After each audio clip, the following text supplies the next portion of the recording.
is some basic concept of chemistry. Chapter का नाम लिखो, that is some basic concept of chemistry.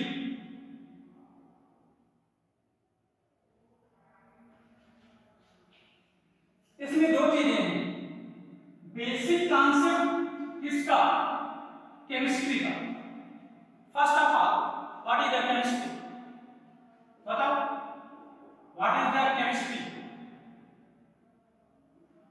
Chemistry क्या है बताओ, केमिस्ट्री क्या है।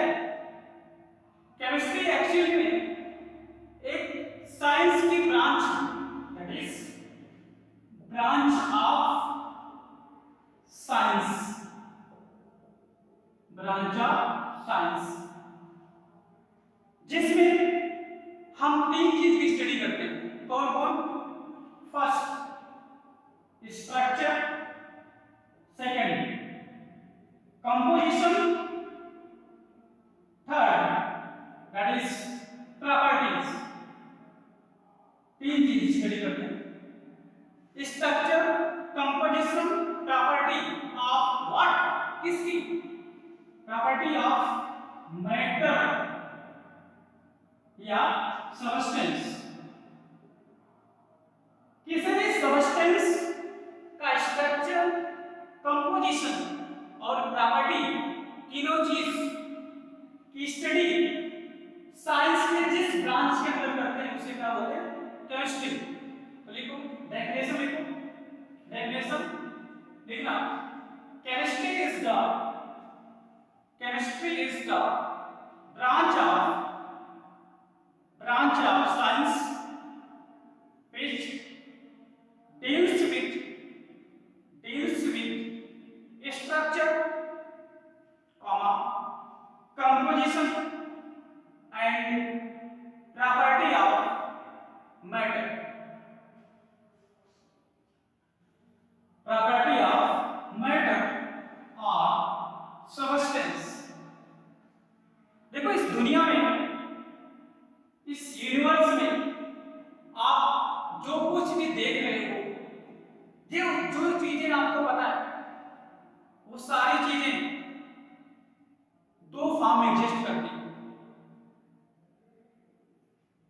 दो फॉर्म एग्जिस्ट करती है, दैट इज लिखिए, नीचे लिखिएगा, ऑल थिंग्स ऑफ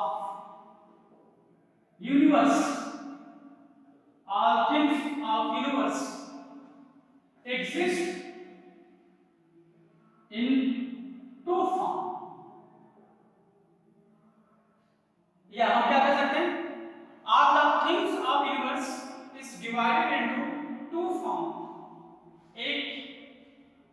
एक फॉर्म कौन सा, that is matter। दूसरा फॉर्म कौन सा बताओ, एनर्जी। इस दुनिया में आपके आसपास जो भी चीज दिखाई पड़ रही है वो दो फॉर्म में एग्जिस्ट कर रही होगी, वो दो फॉर्म में पाई जा रही होगी, या तो मैटर होगी या तो एनर्जी होगी। तीसरी फॉर्म कोई नहीं है दुनिया में। जो भी चीजें हैं या तो एनर्जी होगी या तो मैटर होगी। अब what is the matter, matter क्या होता है, यहां लिखना मैटर। हमें बेसिकली केमिस्ट्री में मैटर के बारे में पढ़ना है, तो थोड़ा सा आपको नॉलेज दे रहा हूं मैं। What is the matter, matter anything that occupying space and लिखते जाइएगा, that occupying space and have some mass। दुनिया की वो सारी चीजें जिसका अपना कोई मास हो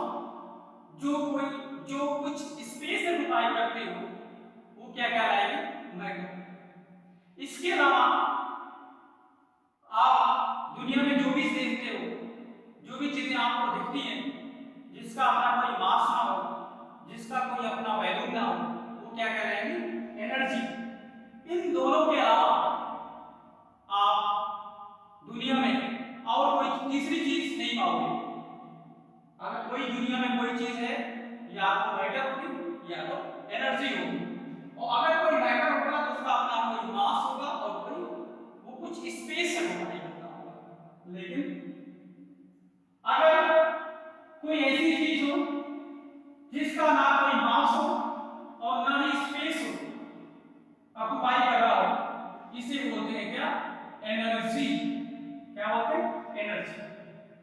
जैसे आप अपने आसपास बहुत सारी चीज देखते हो, जैसे ये क्या बताओ? मार्कर है ना, इसका अपना कोई मास होगा, इसका अपना कोई स्पेस होगा, ठीक है, मैटर। ये बोर्ड, इसका अपना कोई मास है, ये कुछ स्पेस ऑक्युपाई किया होगा, ये भी क्या? मैटर। लेकिन इस रूम में, क्लासरूम में जो आपको लाइट मिल रही है वो क्या है? मास या एनर्जी? डेफिनेटली एनर्जी ही है। क्यों? क्या ये जो लाइट आ रही है उस लाइट का कुछ भार महसूस हो रहा है आपको? ऐसा लग रहा है कि ये लाइट आपके सर पे रखी हुई है, आप इस लाइट की बोझ से दबे जा रहे हो? नहीं ना। तो अगर इसका कोई मास नहीं है, ये क्या है? एनर्जी। जैसे साउंड, मैं बोल रहा हूं, मेरी आवाज आप तक जा रही हो, तो क्या ऐसा है कि मेरी आवाज आप तक जाने के लिए कुछ स्पेस चाहिए? नहीं समझे? क्या इस रूम में कुछ ऐसा अरेंजमेंट है कि इतना स्पेस आप लोगों को बैठने के लिए चाहिए और थोड़ा सा स्पेस मुझे चाहिए जिससे मेरी साउंड आप तक पहुंचे? नहीं ना। इसका मतलब तो ऐसा ही नहीं है कि मैं बोल रहा हूं तो मेरी साउंड जो आप तक जा रही है आप उससे दबे जा रहे हैं। इसका मतलब इस साउंड में कोई भार भी नहीं है, कोई मास भी नहीं है। तो साउंड भी क्या है? एनर्जी। ठीक है, तो ये मैटर और एनर्जी, तो बेसिकली हम क्या पढ़ेंगे? मैटर के बारे में। तो लिखिएगा classification of classification of classification of matter. Classification of matter. ठीक, मैटर को क्लासिफाइड करने का दो क्राइटेरिया है। कौन कौन? क्राइटेरिया नंबर 1 कौन सा बताओ? Physical state. पहला बताओ physical state of matter. On the basis of physical state. Second, composition of matter.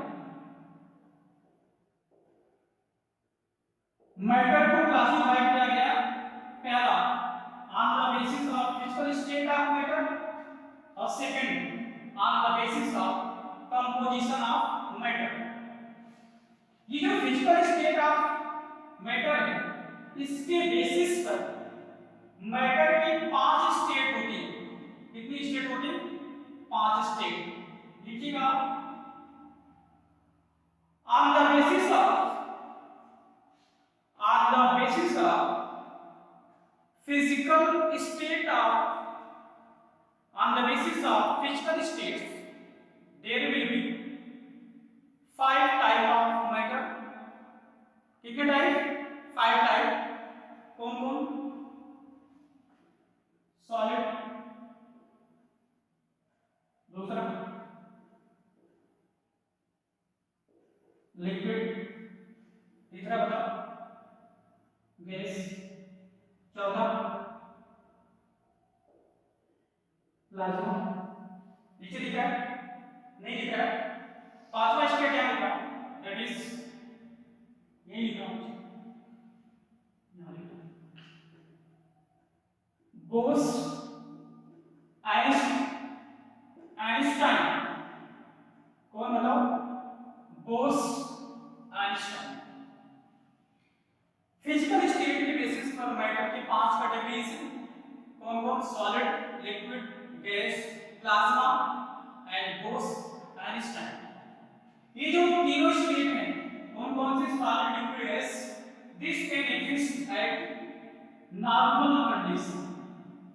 किसी भी सब्सटेंस को नॉर्मली हम इस फॉर्म में देख सकते हैं, सॉलिड, लिक्विड, गैस के फॉर्म में। लेकिन बाकी की जो दो स्टेट, कौन कौन सी? Plasma and boson state, this form of या this state of matter exist at extreme condition. इसमें एक्सट्रीम कंडीशन, इसका मतलब नॉर्मली हम इन दोनों स्टेट को नहीं पा सकते हैं। बहुत एक्सट्रीम कंडीशन अप्लाई करने पर ये दो स्टेट ऑफ मैटर एग्जिस्ट करती है। लेकिन ये जो नॉर्मल कंडीशन है, इसका क्या मतलब? What is the means normal condition? Normal condition का मतलब होता है टेम्परेचर और प्रेशर। हम कितना टेम्परेचर लें, हम कितना प्रेशर लें, तो एक नॉर्मल कंडीशन प्रोवाइड करेगा। टेम्परेचर कितना होगा? That is 25 degree Celsius. Pressure कितना? That is 180। समझ में आएगा? तो नॉर्मल कंडीशन का मतलब ये होता है। तो बच्चा सोच रहा होगा, वाह ये केमिस्ट्री बड़ी आसान है, इसमें क्या है, यही से पढ़ना है। बेटा ये सब नहीं पढ़ना है। ये चैप्टर आपको लग रहा होगा कि ये तो बड़ा आसान है, ये सबसे कठिन चैप्टर है। क्यों? क्योंकि इस चैप्टर में केमिस्ट्री की मैक्सिमम इंफॉर्मेशन छिपी हुई है, और इस इंफॉर्मेशन को अगर आपको पता नहीं है तो थ्रू आउट द केमिस्ट्री आप परेशान होगे। इसलिए ये जो चैप्टर है नाम से क्लियर है, सम बेसिक कॉन्सेप्ट, मतलब केमिस्ट्री से रिलेटेड कुछ फंडामेंटल कॉन्सेप्ट है, कुछ फंडामेंटल इंफॉर्मेशन है जो through out the chemistry use होगी। उस फंडामेंटल कॉन्सेप्ट या इंफॉर्मेशन को हमें क्या करना, इस चैप्टर में सीखना है। आपको एक बात बताऊं, थोड़ा सा चैप्टर से हटा फिर भी देखिएगा। जैसे नॉर्मल कंडीशन होती है, वैसे दो कंडीशन होती है, एक एनटीपी, एक होती एसटीपी। अभी इसको पढ़ा नहीं रहा, तुम्हें बस बता रहा कि अगर आपको इंफॉर्मेशन नहीं करना है आप पूरी केमिस्ट्री में परेशान होगे। बाद में इसको पढ़ाऊंगा एनटीपी क्या है, एसटीपी क्या है। अभी बताना चाहता हूं मैं आपको, बहुत सारी जनता ये समझती है कि दोनों कंडीशन सेम होती है। ठीक है, ये दो बात छोड़ो, दोनों सेम होती या अलग होती वो तो मैं बाद में बताऊंगा। ये जो एसटीपी है इसके बारे में थोड़ा बताऊंगा आपको। जो एसटीपी है इसका मतलब क्या है? Standard temperature pressure. इसका मतलब ये एक ऐसी कंडीशन है जिस पर अपना एक टेम्परेचर होगा, एक स्टैंडर्ड टेम्परेचर होगा और एक प्रेशर होगा। टेम्परेचर कितना लेते हैं? 273 केल्विन। प्रेशर कितना लेते हैं? 180 एम। ये जो कॉन्सेप्ट है ना, ये ओल्ड कॉन्सेप्ट है, लेकिन जो न्यू कॉन्सेप्ट है, उस न्यू कॉन्सेप्ट में जो एसटीपी पर जो टेम्परेचर लेते हैं वो तो वही है, कितना? 273। लेकिन जो प्रेशर है वो कितना लेते हैं? 1 बार। कितना होता था? 1 बार। ये क्या है? न्यू कॉन्सेप्ट है। तुम सोच रहे होगे क्या हो गया, ऐसा कौन सा कमाल कर दिया आपने, दो चीज बता।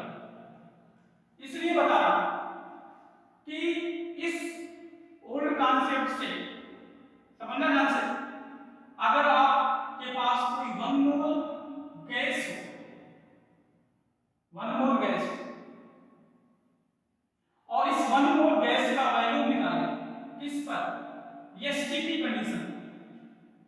कौन सी? ओल्ड वाली। अभी कैसे निकलेगा? अब मैं सिखाऊंगा या मोल्स पढ़ाऊंगा? बस मैं बताना चाह रहा हूं जो वैल्यू में कितना आएगा बताओ। आता है कितना? 22.4 मीटर। लेकिन जो आपकी ये न्यू कंडीशन जिसको कंसीडर किया गया एचटीपी पर, इस पर अगर आप 1 मोल गैस का वैल्यू निकालोगे तो कितना आता है बताओ? 22.6.9 लीटर, अप्रॉक्सीमेट 22.7 लीटर। दोनों कंडीशन तो एचटीपी है। डिफरेंस किस पे आया? इस प्रेशर के अकॉर्डिंग आया। आप कैसे निकालेंगे? इसके लिए फार्मूला यूज करते हैं, आपको पता होगा, PV NRT। यहां से N क्या क्या निकालना बताओ? वैल्यू निकालना है NRT upon P value.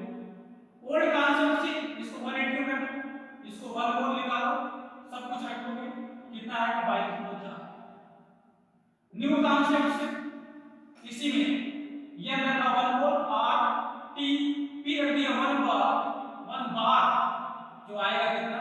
22.69 litre या 22.7 लीटर। समझ में आई बात? तो ये एचटीपी कंडीशन जरूरी नहीं है। जरूरी क्या है? ये प्रेशर, अगर प्रेशर 180 है 1 मोल गैस का वैल्यू कितना देना पड़ेगा? 22.4। अगर 1 बार है कितना देना पड़ेगा? 22.69 22.69 लीटर। ये कैसे आएगा मैं बताऊंगा। बस आपको बता रहा हूं कि ये चैप्टर इंफॉर्मेशन बेस्ड है, तो पूरी इंफॉर्मेशन को आप प्रॉपर कलेक्ट करो, इसके बाद हम इसका यूज करेंगे थ्रू आउट द कोर्स। ठीक है, आगे अपना जो टॉपिक था उस पर वापस आते हैं।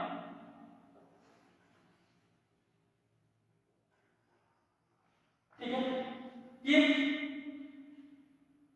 तो हम बात करेंगे, हमने बताया ना 5 स्टेट है, उसमें से 3 हमारे लिए क्या नॉर्मल कंडीशन है, हम वही 3 स्टेट की बात करेंगे।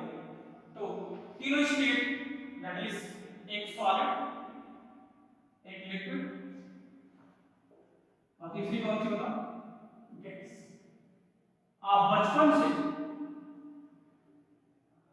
ये सब पढ़ लिए हो, मुझे ज्यादा पढ़ाने की आवश्यकता नहीं, लेकिन कुछ चीजें आपको बता रहा हूं, बाकी आप सब जानते हैं। आपको पता है कोई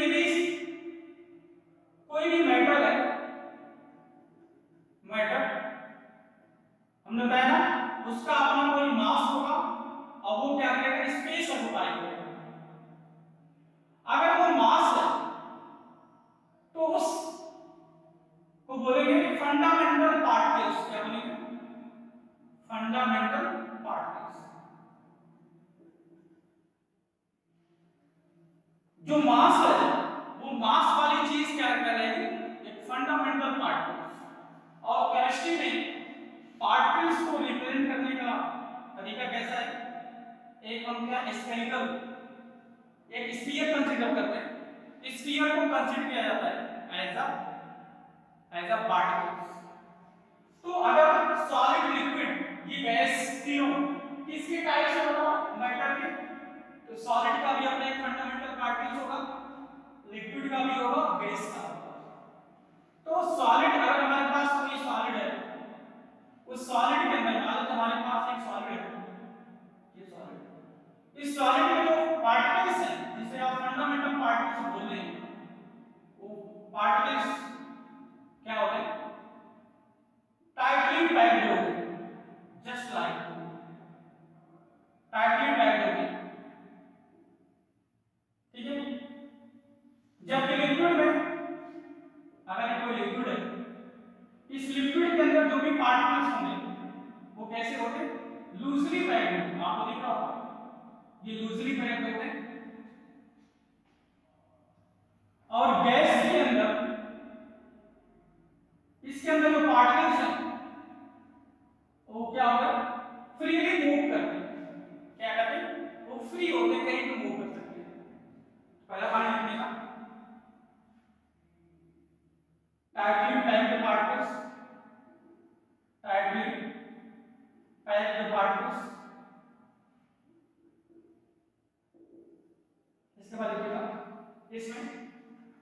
टाइप ऑफ पार्टिकल्स, इसमें लिखिएगा particles are freely movable, freely move कर सकते हैं। ये पहला पॉइंट। दूसरा पॉइंट लिखिएगा जो सॉलिड के पार्टिकल्स हैं ये कैसे टाइटली पैक्ड हैं। अगर ये टाइटली पैक्ड है तो इस टाइटली पैकिंग की वजह से ये जो सॉलिड है इसका अपना एक प्रॉपर शेप होगा और प्रॉपर ये क्या होगा वैल्यू होगा। ठीक है, तो solids have definite shape and definite value. ठीक है, सॉलिड का क्या होगा एक प्रॉपर शेप होता है, एक प्रॉपर वैल्यू होता है, वैल्यू। ठीक है, इसके बाद लिक्विड में क्या होता है आपको पता है। आप एक 400 ml आप बॉटल ले लो, उसमें वाटर फिल करो, तो वाटर क्या करेगा उस जो आपकी ट्यूब है, सॉरी आपकी जो बॉटल है उसकी शेप ऑक्यूपाई कर लेगा, लेकिन ये दूसरी को आप किसी दूसरे स्ट्रक्चर में डालो उसका शेप ले लेगा। लेकिन चाहे वो पानी बॉटल में हो चाहे वो पानी किसी दूसरे शेप के स्ट्रक्चर में हो, दोनों में पानी का वॉल्यूम क्या होगा सेम होगा। इसका क्या होगा वॉल्यूम कितना होगा इसका डेफिनिट होगा, लेकिन शेप क्या होगा नॉट डेफिनिट, शेप इसके डेफिनिट नहीं होगा। जबकि गैस क्या होगी, गैस है नाइदर डेफिनिट शेप, लिखना gases have neither definite shape nor definite value। बाकी सारी प्रॉपर्टी आप जानते हो। इसके बाद हेडिंग डालिएगा इंटर कन्वर्जन ऑफ, लिखिएगा inter conversion of different physical state of matter।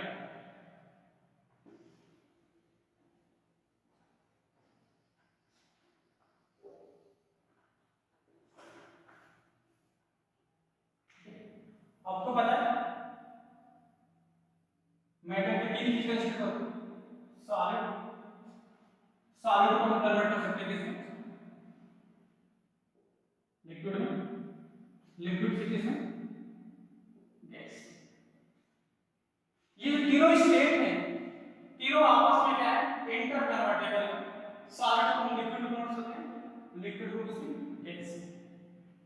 Solid को यदि लिक्विड में कन्वर्ट करना पड़ेगा क्या करना पड़ेगा हीट करना पड़ेगा। क्या करना पड़ेगा हीट। आपको पता है हीट का सिंबल क्या होता है, क्या होता है that is triangle. Triangle symbol क्या होता है हीट को। और अगर इस लिक्विड को हीट करें क्या बन जाएगा गैस। इसका उल्टा भी सही है, अगर आप गैस को क्या करो कूल करो, क्या करो कूल, क्या बन जाएगा लिक्विड। अगर इस लिक्विड को कूल करो क्या बन जाएगा सॉलिड। ठीक है, ऐसे क्यों हो रहा है, क्यों हो रहा है सॉलिड को अगर हम हीट कर लें लिक्विड में क्यों कन्वर्ट करो। आसान सी बात है, जो जानता है वो ठीक, जिसको नहीं पता है समझो। एक्चुअली क्या होता है आपको पता है जो सॉलिड के पार्टिकल्स होते हैं वो टाइटली पैक्ड होते हैं, है ना, टाइटली पैक्ड होते हैं। जब ये पार्टिकल्स टाइटली पैक्ड हैं तो ये अपनी पोजीशन से हिल डुल नहीं सकते, जहां पर है वहीं पर फिक्स है। ठीक है, लेकिन जब हम इसको हीट करते हैं क्या करते हैं हीट करते हैं। हीट करने की वजह से जो पार्टिकल्स हैं उस पार्टिकल्स की एनर्जी बढ़ जाती है। जब पार्टिकल एनर्जी बढ़ जाती है तो जो पार्टिकल्स हैं वो एक दूसरे से दूर भागते हैं। जब दूर भागते हैं उनके बीच का बीच जो पार्टिकल्स के बीच की जो ये बॉन्डिंग होती है लूज हो जाती है। तो क्या होता है, हीट करने पर पार्टिकल्स एनर्जी बढ़ जाती है, तो पार्टिकल्स क्या होते हैं, लूजली पैक्ड हो जाते हैं। और अगर पार्टिकल लूजली पैक्ड है तो कौन सी फॉर्म एग्जिस्ट करेंगे, लिक्विड में। तो यही होता है, जब हम किसी सॉलिड को हीट करते हैं तो सॉलिड में जो पार्टिकल्स होते हैं उसकी एनर्जी बढ़ जाती है। एनर्जी बढ़ने से पार्टिकल्स एक दूसरे से दूर भागते हैं, जिसकी वजह से वो लूजली पैक्ड हो जाते हैं और लिक्विड में कन्वर्ट हो जाते हैं। इसको और हीट करेंगे, इसके बाद लिक्विड को हीट करेंगे तो क्या होगा, गैस में कन्वर्ट हो जाता है, पार्टिकल्स और दूर हो जाते हैं, पार्टिकल्स की स्पेस बढ़ जाता है, तो क्या होगा, गैस में कन्वर्ट हो जाता है। समझ में आई बात। अब सॉलिड से लिक्विड में कन्वर्ट होने की प्रोसेस को क्या बोलते हैं, क्या बोलते हैं प्रोसेस को, मेल्टिंग। क्या बोलते हैं इसे, मेल्टिंग। और इस लिक्विड को गैस में कन्वर्ट होने की प्रोसेस क्या बोलते हैं, वेपराइजेशन। क्या बोलते हैं, वेपराइजेशन। बेटा इवेपोरेशन अलग चीज है और वेपराइजेशन अलग चीज है। तो अगर तुम्हें पता नहीं है ना तो दोनों तुम कंफ्यूज करोगे दोनों से। वेपराइजेशन क्या है, लिक्विड को गैस में कन्वर्ट करने की प्रोसेस को बोलते हैं vaporization. What is evaporation, evaporation क्या है, it is the special phase of gas. ठीक है, इसको भी बाद में डिस्कस करेंगे, तो फिलहाल अभी वेपराइजेशन का याद कर लो। और इस गैस को लिक्विड में कन्वर्ट करने का प्रोसेस क्या बोलते हैं, conversion of gas to liquid क्या करेगा, कंडेंसेशन।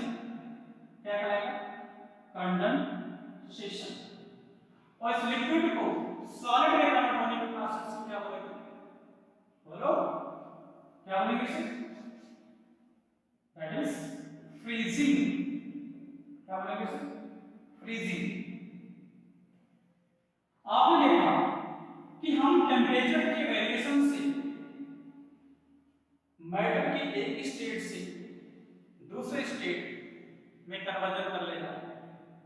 तो क्या और कोई फैक्टर नहीं है केवल टेम्परेचर रिस्पांसिबल, नहीं, एक फैक्टर और है।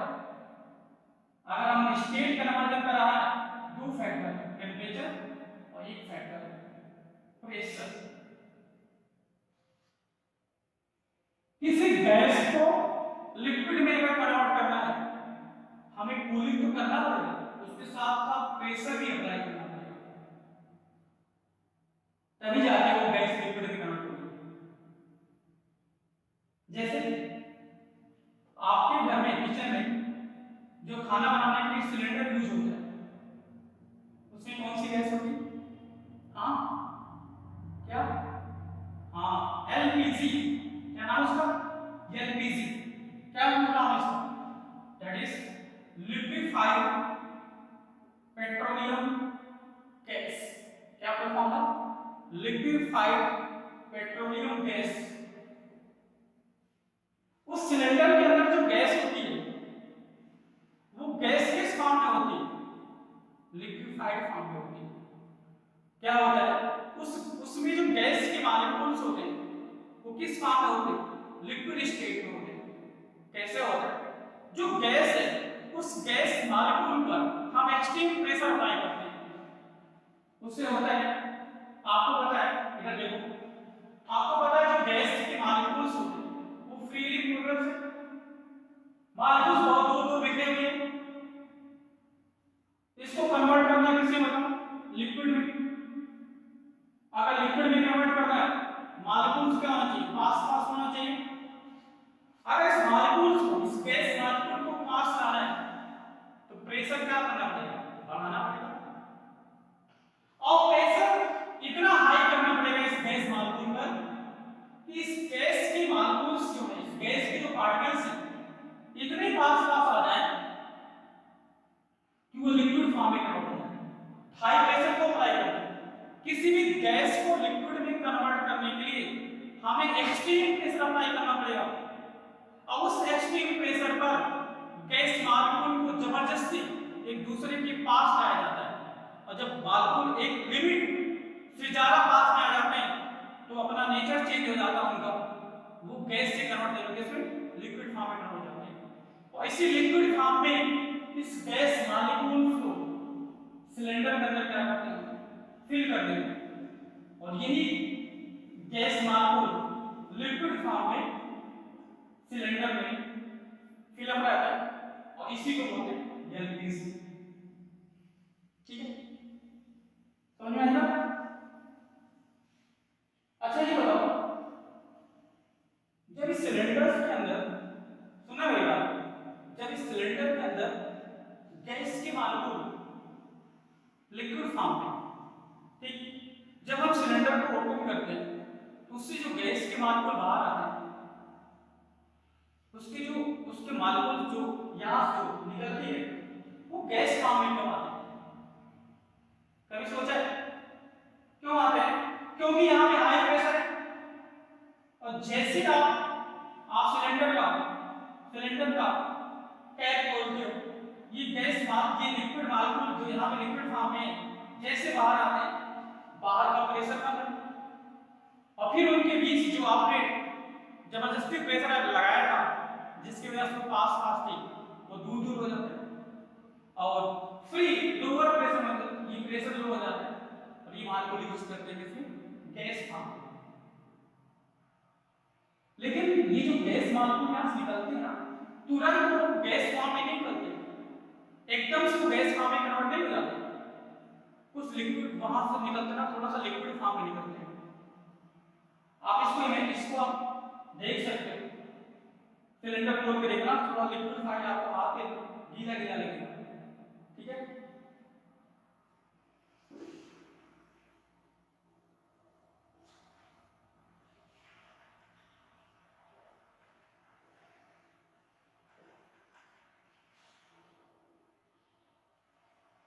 Next classification of matter, classification of matter on the basis of composition के बेसिस पर मैटर का क्लासिफिकेशन दो type. on the basis of composition matter are classified on two parts, that is pure substance, second impure substance, impure substance। कितने type बताओ? Pure substance और impure substance. Pure substance क्या होता है? any substance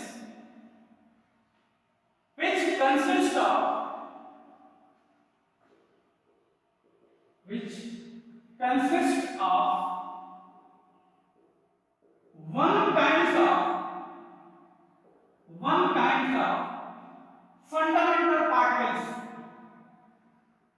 ये आपको बार-बार मिल रहा है, फंडामेंटल पार्टिकल्स। ऐसा कोई सबस्टेंस जिसमें एक प्रकार के फंडामेंटल पार्टिकल्स हो, उसे क्या बोलते हैं? Pure substance.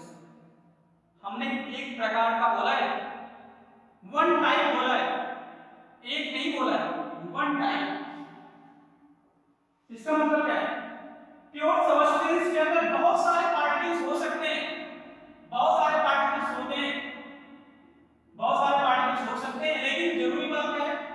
सारे पार्टिकल्स की शकल एक जैसी होनी चाहिए, एक ही टाइप के पार्टिकल्स होनी चाहिए। कैसे होनी चाहिए? एक टाइप के पार्टिकल्स होने चाहिए। अगर पार्टिकल्स एक टाइप के हैं, टेक्स्ट सेपरेट कर सकते हो? सेपरेट नहीं कर सकते।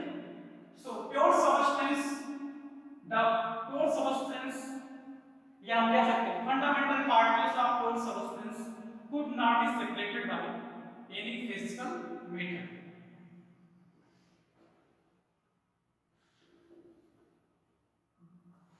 तो सबस्टेंस कितने टाइप का? प्योर सब्सटेंस क्या होगा?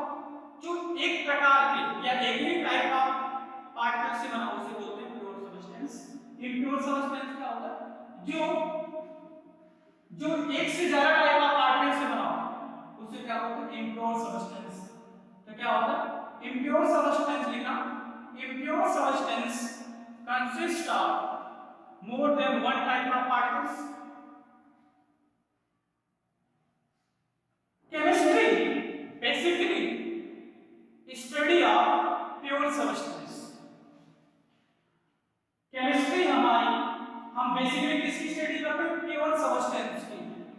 इम्प्योर सब्सटेंस की जो स्टडी है वो बहुत कम करते हैं, बहुत कम करते हैं। इस प्योर सब्सटेंस के अंदर दो चीज पढ़नी है हमें, दैट इज एलिमेंट और दूसरा कंपाउंड। इम्प्योर सब्सटेंस इसी को बोलते हैं मिक्सचर। इसके अंदर दो चीजें पढ़नी है, that is one is the homogeneous mixture, second is heterogeneous mixture. ठीक है, तो कोई भी सब्सटेंस हो, चाहे प्योर चाहे इम्प्योर, कोई भी सब्सटेंस हो, all type of substance either pure or impure consist of a fundamental particles। देखिएगा देखिएगा all type of substance either pure or impure consist of fundamental particles। Fundamental particles लिखना, इसके डेफिनेशन लिखना। Fundamental particles का मतलब किसी भी सब्सटेंस या किसी भी मैटर का वह सिंपलेस्ट एंड स्मॉलेस्ट पार्टिकल्स जो उस सब्सटेंस की सारी प्रॉपर्टी को एक्सप्लेन कर सकता वह उस सब्सटेंस का क्या कहलाता है? Fundamental particles. Those simplest या that simplest or smallest particle of any substance which can explain all the property of substance present in the bulk। ठीक है ना? फंडामेंटल पार्टिकल्स क्या होते हैं? that smallest and simplest particle of any substance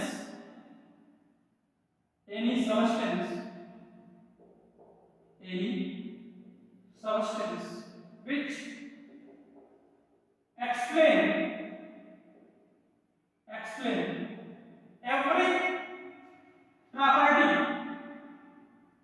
of substance present in bulk